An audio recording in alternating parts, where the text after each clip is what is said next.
Let's have a chat about film photography. Analog photography has been around long enough that people have started to misunderstand it. Now, usually that means that something has lasted long enough to go past its supposed usefulness. We stop asking what it does, and then we start arguing about what it represents, meaning that film becomes a preference. It's a look. Like shooting with film has become sort of like a personality trait. It's kind of become something that you wear, almost like the pretentious guy sitting at a cafe alone in a turtleneck, reading and looking to see if anybody else is noticing him. That's kind of what it feels like now. Most conversations stall out there though. Everybody's so obsessed with grain and texture and the romance of film photography and the discipline of it. None of that is necessarily wrong though. It's just sort of like surface level. It's kind of like saying that if you have the best knives, you'll be a better chef. The tool becomes the story instead of the act that it enables. But here's the thing, film photography isn't just about taking pictures primarily. Really, film photography is about relationships, with time, with uncertainty, with other people. But more specifically, eventually, it should be about yourself. Welcome to the introduction. I'm glad that we got past that. My name's Jared Thomas Tapie. I'm a social documentary photographer and educator here in New York City. You're watching my YouTube channel. Across my social medias, I run 5 segments. I don't want to say them anymore because I say them in front of every single video, and I do that for a living, and sometimes it gets really boring. But this one doesn't necessarily fall into any of those. Maybe crafting a photograph, maybe Marks of the Maker, and maybe tools of the trade. The other two, I'm saying them anyways, are life through the lens and the creative connection. What I wanted this YouTube video to be about specifically is something that I feel as if a lot of photographers talk about, but don't really talk about on anything other than a surface level. And it's a sentence that kind of bothers me as somebody who's been shooting film for a long time now. And it's, film is back. Well, in today's video, I'm going to show you the importance of the relationships between film labs and film photographers, the history of film photography, and why film photography has never gone anywhere in the first place. Now, I didn't arrive at film photography because I thought that it was easier. If anything, I truly believe that film is much harder. I mean, it's slower, it's less predictable. I came into film photography because I wanted that sort of like friction, you know what I mean? At the time that I started film photography, I had already been doing it since I was 6 years old. It was 2017, 2018 when I first started film photography. I had already been doing it for 10 years using a digital camera. Not that I was the best photographer in the world at that time, but I was looking for something that would kind of challenge me and open up a new stream of education. Digital makes everything possible. That's what's so great about shooting digitally. But it also makes everything forgivable. And you don't learn that way. You can correct everything endlessly. You can just adjust things later. Do you know how many times I've told myself, oh, I'll just fix that in post when talking about digital photography? And one of the more difficult things to get over is that you can just smooth out doubt before you ever are confronted with anything real about your work. At least for me, film made those decisions matter again. But here's the thing that I have a lot of issues with when people talk about film that shoot film is that they talk about these things as if it's like some sort of dramatic difference. It's not.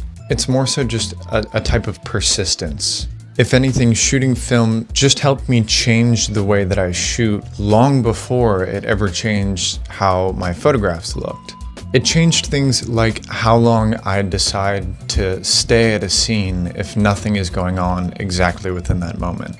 It changed how carefully I watched people. And it especially changed the way that I think about the decision-making process between clicking the shutter and not clicking the shutter. Film has kind of taught me the difference between capturing moments and the fact that most of the time it's about negotiating them. Ansel Adams famously said that the negative is the score and the print is the performance. What gets overlooked is kind of what that implies. A score presumes interpretation, collaboration, time. It assumes that the work is eventually going to pass through different sets of hands and decisions and judgments before it's ever completed. And analog photography was kind of built on that assumption. It quite literally was not made to be made instantaneous or solitary. Now, before we go any further, I want to make sure that it's crystal clear that I'm not trying to argue film over digital or digital over film. Each of them have their place. I shoot both of them. Each of them have their pros and cons, but this is an argument for why film photography is important and why film photography has always been important.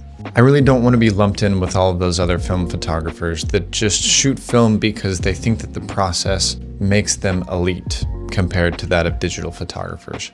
Let me be the first to say it doesn't. In the world of photography today, photography is a pretty solitary act. You know, it's like a lone figure kind of wandering the streets, kind of waiting for meaning to resolve itself. You take the photograph, you look at the LCD system in the back, you keep walking around, you come home, you throw everything into Lightroom, you edit it yourself, you archive it yourself. Everything is done by yourself. Film immediately disrupts that sort of solitary fantasy. Now, unless you're somebody like Jill Friedman, who printed all of her own work herself, or I know other photographers in this day and age that love to develop their own film. I hate it. I don't like it. I don't really enjoy the process of being in the darkroom by myself. I don't really understand the chemistry aspect of it, nor do I really have the time nor energy to put into learning all of that stuff. I know the basics of it. I know that I'm incapable of doing it, and I don't want to spend the time in the darkroom developing my own stuff when I could be out there shooting in the streets. Coincidentally, this is not a new thing. Historically speaking, a lot of photographers felt the same way that I feel. Specifically, one of my favorite photographers, but a lot of other people's favorite photographers, Henri Cartier-Bresson, was notorious for hating the darkroom. The darkroom, in his view, was like confinement. It was a technical afterthought. He would sometimes equate it to that of suffering, and he was explicit about the separation of roles between photographing and being in the darkroom. So he delegated that process to a very well-known printer, Pierre Gausman, I think was his name. He trusted this master printer to be able to interpret and work on the prints in ways that he didn't want to, nor did he have the knowledge to do so.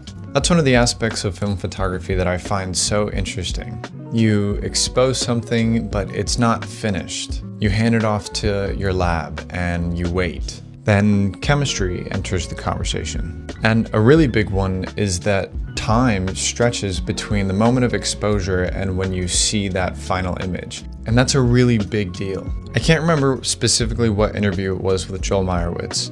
Maybe I'll try and find it and plug it in here. But one of the pieces of advice that he gave to new photographers is to go out and shoot and then don't edit it for like a couple of days, because your interpretation of that moment is different, right?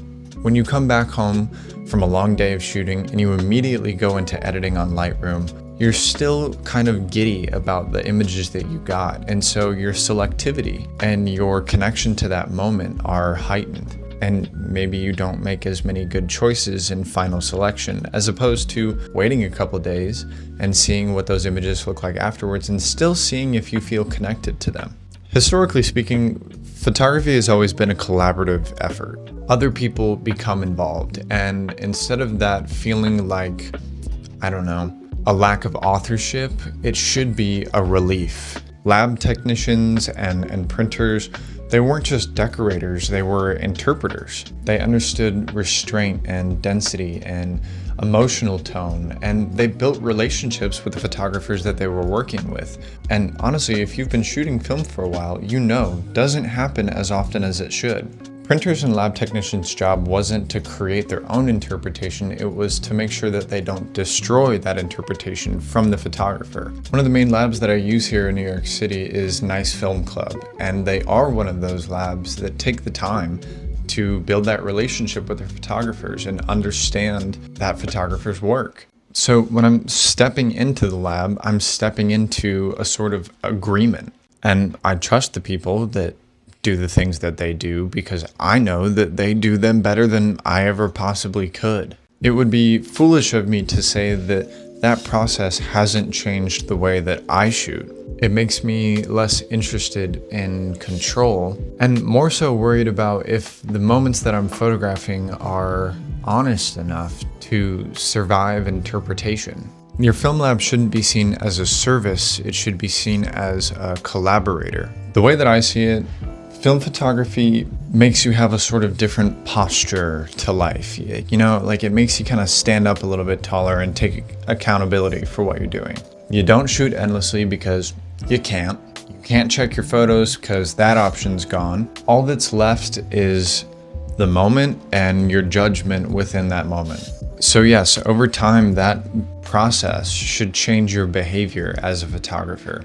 But let's make one thing crystal clear, because I hear this one all the time too, and it really kind of irks me. It's that whenever somebody says that film has made them slower, I think that that's such a sorry excuse. You can be slow and intentional while shooting digital. I'm slow and intentional while shooting digital. It's just that I know that I have like a failsafe where if something goes wrong, I have more chances to fix it than if I do in film. And the whole word like intentional has become sort of like a trend in and of itself. I think it's great that people should think about photography in a more intentional space, but it's being used so much that it's just getting watered down. And instead, film allows you the opportunity for authorship the way that digital photography just kind of doesn't sometimes. Like, for instance, you kind of learn how to hesitate without freezing, because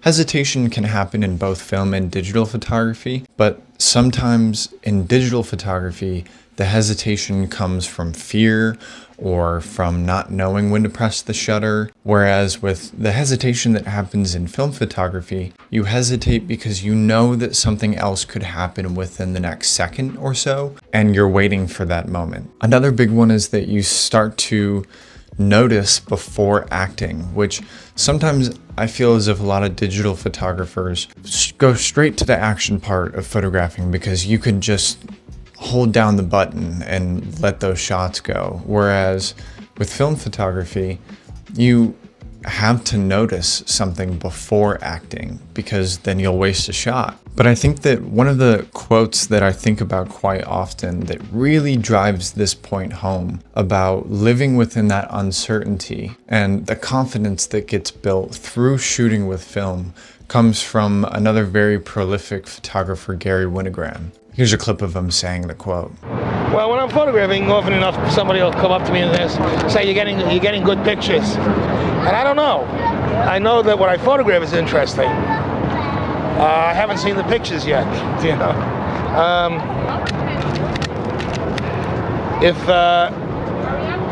But hopefully the picture will be more interesting than what I photograph. I mean, if it isn't that, it doesn't work. The photograph isn't the conclusion. Instead, it should be the question. The beautiful thing about film is that it makes you accountable for your actions, for your instincts, not correction in real time. And look, every roll of film carries a consequence, besides the financial one, which kind of sucks, but it's more so psychological. I mean, think about it. You commit without confirmation. You live with decisions for days or sometimes weeks, depending on the lab that you go to. And that delay teaches you something that digital hardly ever does. Reflection without revision. You stop correcting yourself in real time and instead start learning about yourself over time. Film doesn't give artists a voice. But what it does do is remove a lot of the noise that comes with working digitally until you start learning to hear your own. You know, sometimes I'm not even really sure if film has made me a better photographer, but it has taught me that control is kind of overrated, but responsibility is not. And like I said, being both a digital and a film shooter has done wonderful things for my instincts while shooting both. Digital benefits from that sharpening of using both. But the thing that film taught me is to trust that judgment without permission. Now, this isn't a video telling you to go ditch all your digital tools, because that's dumb. That's stupid. I shoot with digital all the time too. But I did want to make this video to kind of challenge you to think about and examine what your process is teaching you. You know, is it making you more present or more reactive? Is it making you more curious, or is it just making you more efficient? I don't want this video to come across as if I'm saying that film photography gives you some sort of authority over other photographers, because that's just simply not the case, right? Shooting film doesn't make you superior, but it does offer perspective. I want this video to be a reminder that photography has always been communal and physical, but most importantly, it's been shaped by time. You know, the question isn't whether or not you should shoot film. The question is whether or not your process is helping you see, or if it's making you avoid seeing. And film just kind of makes that answer harder to ignore. I also really want to stress the importance of why I think film is so spectacular is that form of collaboration. I know I talked about it earlier, but being able to go and drop off your film at the lab and have people that understand the way that you shoot and work together in collaboration to either get you scans or get you a print of your work is something that's so unique to this medium of film photography, which is exactly why the next portion of this video, I'm taking you to Nice Film Club and giving you a tour of the process behind dropping film off, doing the development, doing the scans, and making a print all within the same day. Just because I think that if you're able to see it happen here, maybe it'll get you more intrigued into the process as a whole of shooting film and seeing literally something be made out of nothing. So we're going to start off with 5 rolls of film that I had that were undeveloped. I think 2 of them were medium format, shot on my Rolleiflex, and then 3 of them were shot on my Nikon F4 and my Canon F1. I've never seen the behind the scenes of how film gets developed, and I know that there was some disparities between developing black and white and developing color. And so being able to see how this stuff worked and how efficient it is at a lab that, you know, turns out like during peak times, 500 rolls a day is really interesting. Josh, one of the technicians for the development side, gave me a little bit more insight into the process and how every single roll is cared for, the types of chemistry that goes into it. He even allowed me to try and get the film out of the sprocket, which I sucked at. It was just a nightmare. And being able to see Josh's level of mastery in just that small little thing versus my incompetence towards being able to do it just goes to show how masterful and detailed and how much they care about their job, compared to if I would do it, I would have just given up.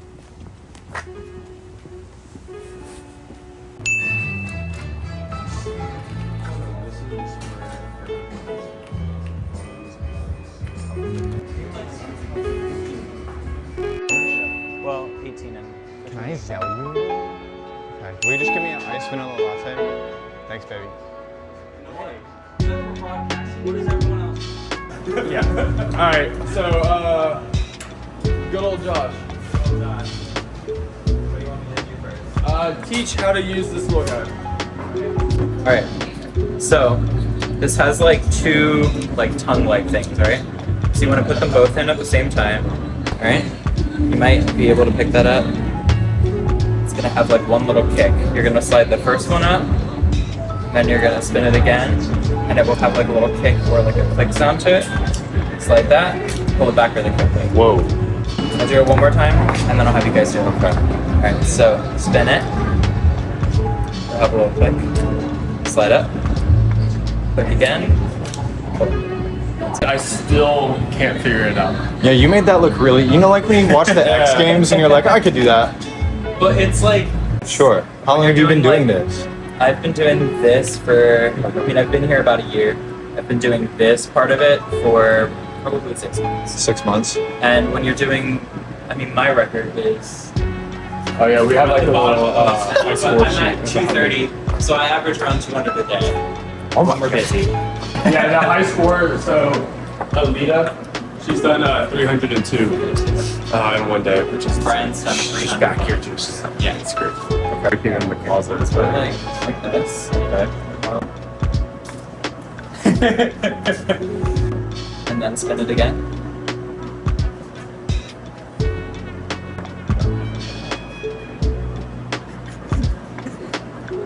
Got it. Alright. No. Josh, dude. It doesn't want to go in. Really quick. It didn't go all the way. It's like honestly, sometimes it's so much better to get on your first try. Just keep messing up, you're just gonna make it worse. Sure. Yeah. Which and is like you can, weird. Like Yeah. you can bend if this isn't rewound all the way before you put this in. It will bend the front leader back, Okay. and then it will get lodged in the canister, and you have to pull it out with tape. All right. So, unlike Johnny, you don't want to put it this way. You want to put it this way.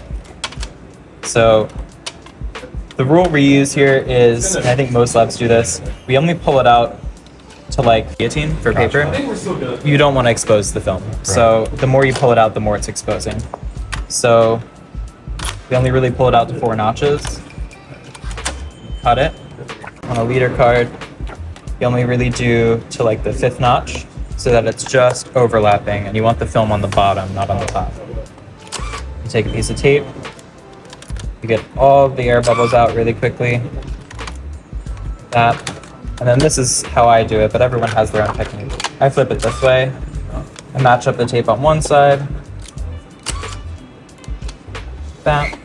And then, because we like to be extra careful here, we squeegee, make sure the tape's firm on both sides.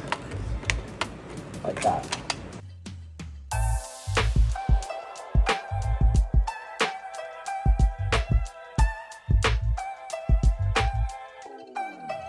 And then yeah, let's do the The 120. So I'll do a little demo on how we have to do it. So when it's on a roll like this, what's on the outside is paper. Sure. And then on the inside there's film. So when it's in the bag, you have to do this in complete darkness. So you have to put this and the roll in a dark bag, but I'll just show you a demo. You have to open this up like that, and with like this little lip hanging open in the bag, you kind of have to go like this and separate the film from the backing paper. You took out the film for a second. No, Oh, that's so scared. this is a demo roll we use Okay. for training. Yeah. I just got it. Yeah, so you have to roll like this. And then you separate the film from the backing paper. There's usually a piece of tape. So you have to lift like that and pull all of it off. And then once that's done, you put this like this with like the tongue sticking out. Then it's good to come out of the bag, and then we put a little rubber band on it. And then this gets carded like normal, like the other one. Sure. And then this goes into the machine. Like I beat Paula's record. Paula used to work here, and we used to have races on how fast we could do this. She got it down to like, I think 40 seconds, where she was doing 2 rolls. I think I got it, my fastest is like 30 seconds, where I could do 2 rolls. We'll see. I just cut my nails, so. That was good, right? Yeah. Stupid, dude. After development, we moved on to scanning. I think that the really cool part about working with Nice Film Club is that this was the portion that I literally had no knowledge of. I've never done any scanning. I've never seen any behind the scenes of scanning. And so being able to see what they do to get the temperature control right, to get the hues right, it was really, really interesting, especially since they 3D prints a lot of their components to make their job easier. I mean, even just using an Xbox controller to be able to do these adjustments, because they have such an influx of orders all the time, to make themselves more efficient, I thought was super creative and super unique. And being able to see the process of it going through the scanner and seeing those color corrections being made on the spot and talking with me about, what I was looking for was really, really helpful in understanding, what selection of print I wanted to make. Why is there an Xbox controller? It's just faster, better for the hands, because you can use like shortcuts for the mouse, but it's slower and like doing it too much. Sure. the hands hurt a little bit. Sure. Because it's a lot of like. Especially since you have so many to look through all day. Exactly, and it makes it. It's like arthritis speed run. 100%. Yeah. 100%. So you literally just put the film in here. We usually check if there is some like underexposures or frames overlapping, because the machine is not perfect. Sure. Usually the machine just detects the frames, but if there's some underexposures like here, it could just not do a good job. And that happens all the time. So we Listen, it's not like I'm perfect. no, I always give everyone a hard time. It was a part of my career.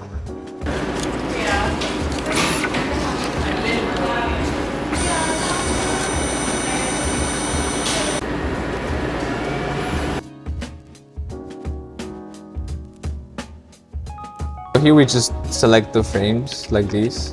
So the machine like already knows a little bit better, like already crops the frame. You just gotta twitch it a little bit. That's crazy that you do it on an Xbox controller. I haven't tried it with the Xbox controller yet. Yeah, we try to color correct the photos so they look neutral, unless there's some like specifications Sure. that they want no corrections, or I don't know, sometimes some customers want it a little bit warmer or cooler. I like cooler, which is why I chose the Cinestill, because I know it's got a cooler look to it, and love that Fuji first one. Fuji doesn't make 800 anymore. So these are the 4 channels. This is the yellow, the magenta, and the cyan, and this is the exposure. So if you select these and you go up, it's gonna add yellow. If you go down, it's gonna subtract yellow or become. This is so cool. You guys have to be the only ones that do this. I think we're the only Has to. ones. Yeah. That's so cool. Not everyone here uses the Xbox controllers. But it makes so much like, sense. No, it does. He's like, there's sometimes where like, he's like on like 4 different computers. And so like just bumping around to different Xbox controllers. Also, the color corrections on That's the so scanner are very they're not fine. Like that when it goes to the editing station. Sure. Then like we twitch it a little bit. Just the frames that needed to be like just corrected. Right. On the scanner is very general. and so then like, so once you have your folders, the twin check numbers that we have right here gets uploaded. So like they'll have the same numbers on the actual folder. And then we put into scanner 1 for edit, so that the film dust is all Sure. removed and stuff. And that goes directly onto the app. And I don't have to paper for it. I know. Exactly.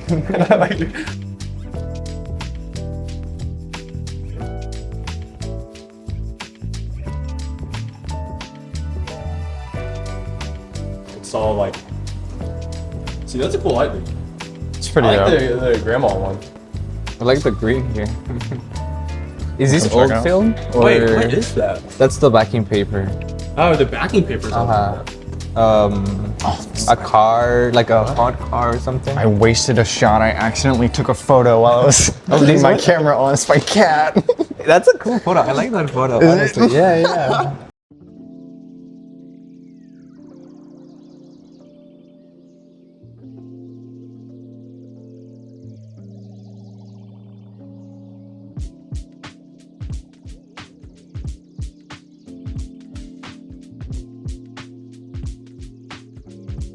Rubber boxes. I do love your cardboard boxes. You can't 3D print everything. I'm shocked that we're you gonna 3D print them. Are you? Yeah. He's It's the- actually the next thing that I'm working on. Him and him are like the 3D printers. That's so cool. I think that's so awesome that you guys 3D print everything. We made these because sometimes our film would, like the orders would drop. This would be, it used to be just these, like this hook attached to the leader card, and then, but that's like very easy for it to fall down. Sure. So we made these things that you like lock and unlock. Have to take them out, and then these little pins here grab all the leader cards. You guys just think of everything. And then like So these doesn't fall at all. Sure. I love messing with his brain. He has like a whole like engineering background. Does he So, really? like That's sick. he's great. And then finally, we moved on to the printmaking process, which I thought that this was super, super cool because I've literally never made a print of my work before. I've never gone and gotten anything printed. I've never made a print. I don't know anything about the process. And Ian over at Nice Film Club is like a wizard and a ultra craftsman when it comes to understanding the principles of printmaking. We went through every single process. He talked to me with such ease, educating me on all of the different facets that happen within printmaking, the differences between black and white and color, and the dodge and burning techniques and all of the stuff that they 3D print in the lab to ensure that everything is done consistently. I don't think that I could have asked for a better experience learning about printmaking. And in all honesty, it got me interested in the process and made me want to print more of my work.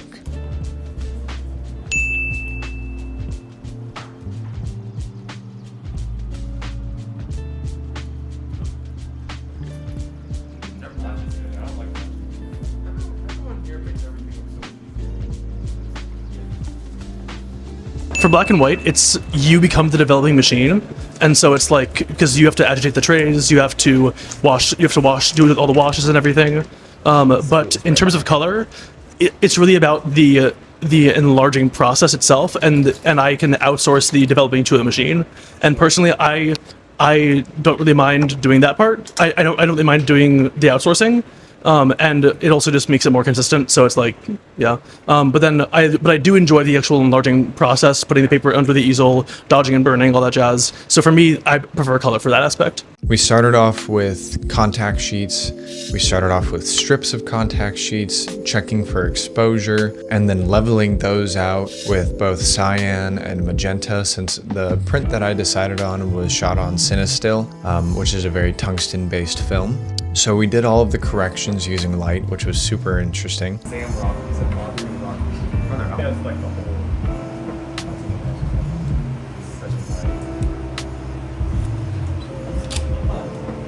And all of it.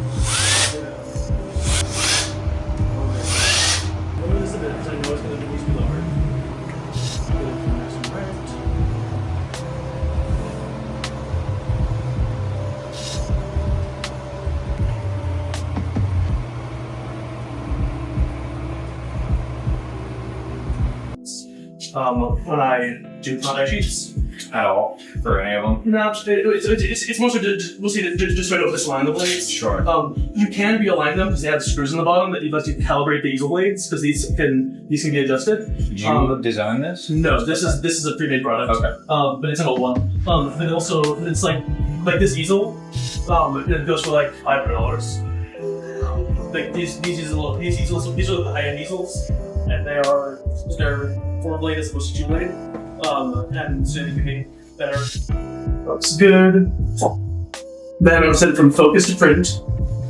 And all that does is it takes the glass filtration lenses that are in this in the enlarger head, and it puts them in the light path of the enlarger. Sure. So I can actually show you real quick. And then from there, we did 2 contact sheets of corrections and then a full contact sheet, selected the print, and then did the same exact process for the full print.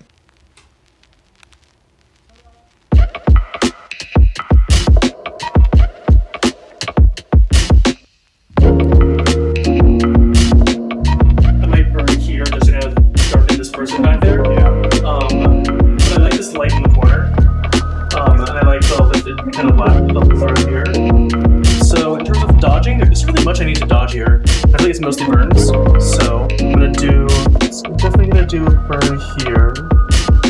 We'll do like plus 7 seconds, then maybe like plus 2. And maybe like thin one here, plus 3. And then I'm going to burn here. Like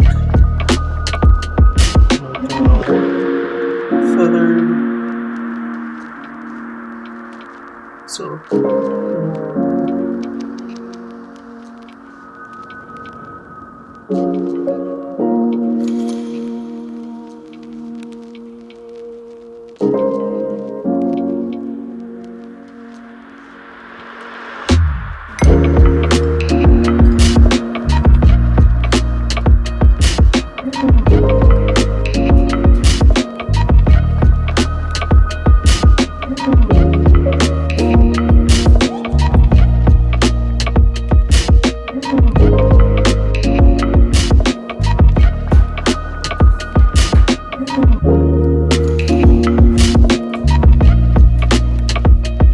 And then we ended up with our final print. Here is our contact sheet. We ended up going with the second frame that I shot that day. And this is my first print ever. This is a 1-of-1 Jared Thomas Tapey print in color. One of the aspects of film photography that I think I also really enjoy is the idea of legacy, being able to have a physical archive of the work that I've done, all of my negatives, my contact sheets, and now hopefully my prints, you know, being able to look back in 50 years and see physically what I was working with and what I was photographing, and being able to have a tangible moment of time compared to just throwing it on a hard drive really interests me now. Which is why I'm very excited to share with you all this channel's first sponsorship. This is a big one. I'm excited. This video is sponsored by none other than Nice Film Labs, where you can use my code NFCJared to get 10% off your order or membership when you go into the club.